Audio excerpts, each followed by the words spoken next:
उज्जैन के भैरवगढ़ के पूर्व में शिप्रा के तट पर प्राचीन सिद्धवट स्थान है। इसे शक्ति भेद तीर्थ के नाम से भी जाना जाता है। हिंदू पुराणों में इस स्थान की महिमा का वर्णन किया गया है। हिंदू मान्यताओं के अनुसार 4 वट वृक्षों का महत्व अधिक है। अक्षय वट, वंशी वट, बोध वट और सिद्ध वट के बारे में कहा जाता है कि इनकी प्राचीनता के बारे में कोई नहीं जानता है। इस वट वृक्ष को मुगल काल में काटकर लोहे का तवा चढ़वा दिया गया था, परंतु कोई भी इसको पुनः फूटने से रोक नहीं पाया एवं यह फिर से हरा भरा हो गया। यह एक घाट पर स्थित है जहाँ पर पितरों के लिए श्राद्ध कर्म किए जाते हैं। इस स्थान पर शिवलिंग भी स्थित है जिसे पातालेश्वर के नाम से पुकारा जाता है। यहाँ पर एक शिला है जिसको प्रेत शिला के नाम से भी जाना जाता है। स्कंद पुराण के अनुसार पार्वती माता द्वारा लगाए गए इस वट की शिव के रूप में पूजा की जाती है। पार्वती के पुत्र स्वामी कार्तिकेय को यहीं पर सेनापति नियुक्त किया गया था और यहीं उन्होंने तारकासुर का वध भी किया था।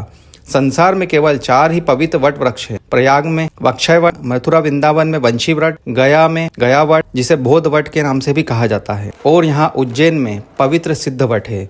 यहाँ 3 तरह की सिद्धि होती है, संतति, संपत्ति, सदगति। तीनों की प्राप्ति के लिए यहाँ पूजन किया जाता है। सदगति अर्थात पितरों के लिए अनुष्ठान किए जाते हैं। संपत्ति अर्थात लक्ष्मी कार्य के लिए वृक्ष पर रक्षा सूत्र बांधा जाता है और संतति अर्थात पुत्र प्राप्ति के लिए उल्टा स्वस्तिक बनाया जाता है।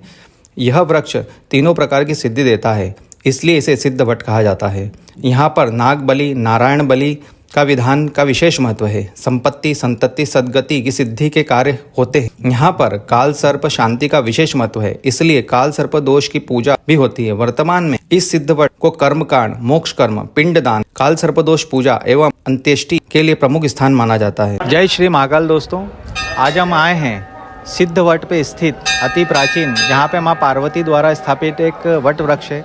आइए हम जानते हैं यहाँ के जो सेवकगण, पुजारी गण हैं यहाँ से मंदिर के विषय में। गुरुदेव, आपका शुभ परिचय। पुजारी राघवेंद्र चतुर्वेदी, सिद्धवट मंदिर। ये सिद्धवट नाम है, वट वृक्ष का ही पूजन होता है शिव जी के रूप में। ऐसा माना गया है कि इस वट वृक्ष को माता पार्वती ने अपने हाथों से त्रेता युग में इसका रोपण किया था और बाद में राजा विक्रमादित्य आए यहाँ पर, जो उज्जैन के राजा थे। उस पेड़ के नीचे यहाँ पर बैठकर उन्होंने तपस्या किया था और बेताल नामक सिद्धि प्राप्त उन्होंने की थी। यहाँ से विक्रम बेताल की जो आपने कहानी या स्टोरी टीवी वगैरह में देखी होगी, वो इसी जगह की कथा है। तभी से यहाँ 3 कार्यों की सिद्धि विशेष होती है: धन कामना, पुत्र कामना और पितृ शांति। पितृ शांति होता है अपने परिवार के पूर्वजों की शांति के लिए लोग यहाँ आते हैं और कच्चा दूध चढ़ाते हैं, जिससे पितरों की शांति होती है। पितरों की शांति के लिए इस घाट के ऊपर पिंड प्रदान करने का भी महत्व है। पिंडदान करने से अपने परिवार के पूर्वजों की शांति होती है। संतति होता है संतान प्राप्ति के लिए, परिवार में किसी को संतान नहीं हो या पुत्र पुत्री नहीं हो तो उसके लिए यहाँ उल्टा स्वस्तिक बने हुए हैं। उल्टे स्वस्तिक बनाने की मान्यता है। फिर बच्चे को लेकर आते हैं, फिर सीधा स्वस्तिक बनाते हैं। अन्य कोई मनोकामनाओं के लिए रक्षा सूत्र धागा बांधते हैं। कोई भी अपने घर में परेशानी हो, कोई बीमार हो, किसी का कोई कार्य नहीं हो रहा हो तो उसके लिए मन्नत के लिए यहाँ पर रक्षा सूत्र धागा बांध कर जाते हैं। मुगल काल में इस वटवृक्ष को कटवा कर लोहे के तवों से इसको बंद कर दिया था।